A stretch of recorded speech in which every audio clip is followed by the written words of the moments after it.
Ahoj, vítám vás u dalšího workoutového videa. Dnes se zaměříme na procvičení spodních partií těla, a to konkrétně na nohy a na zadek. Těch cviků na procvičení nebo na posílení těchto partií je celá řada.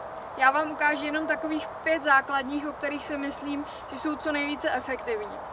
Ty jednotlivé cviky budeme provádět v intervalu 50 vteřin a potom budeme 10 vteřin odpočívat. To je ode mě asi všechno a můžeme jít na to.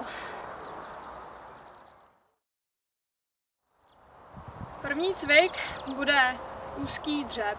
Úzký v tom smyslu, že máme rozkročené nohy na úroveň na šíři ramen, máme zpevněné břicho, rovná záda, ruce dáme před sebe a s výdechem jdeme pěkně až dolů.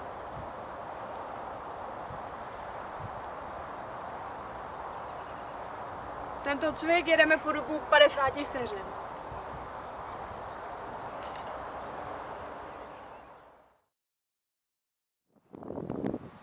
Dalším cvikem bude široký dřep.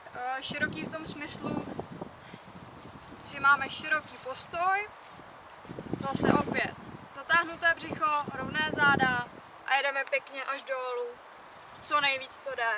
Zase výdech dole, nádech nahoře a opět cvik jedeme 50 vteřin.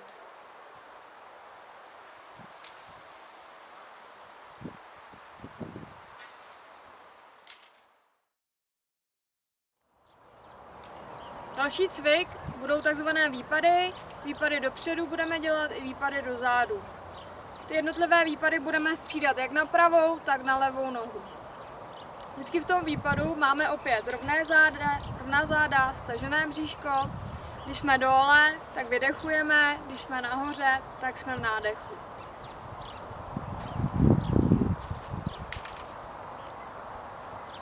A vyměníme nohu.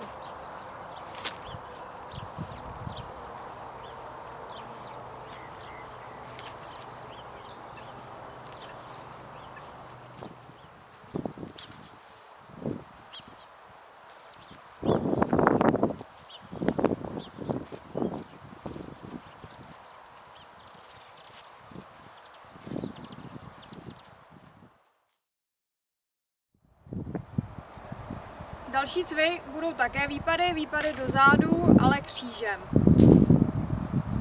Zase opět máme zpevněné břicho, rovná záda a jenom jdeme dolů a překřižujeme jednu nohu přes druhou. Dole výdech, nahoře nádech.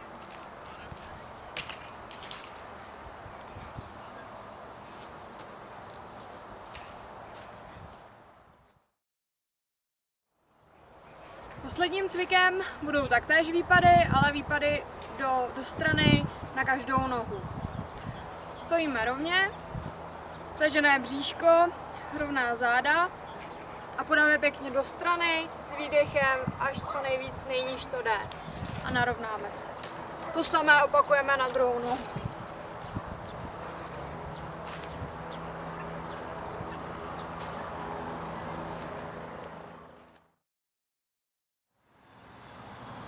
Až dokončíme potřebný počet opakování, je důležité se i pořádně protáhnout. Zaměříme se primárně na nohy, protože ty jsme posilovali dnes nejvíc.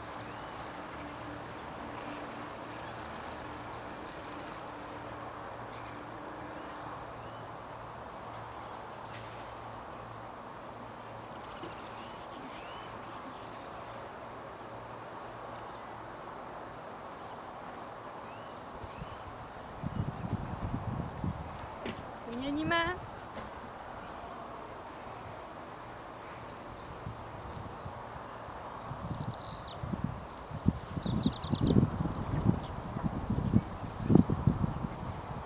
Druhá noha.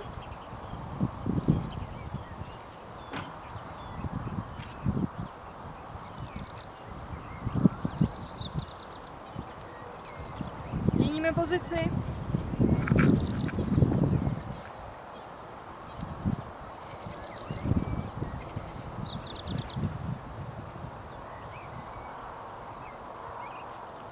Jdeme ještě do předklonu.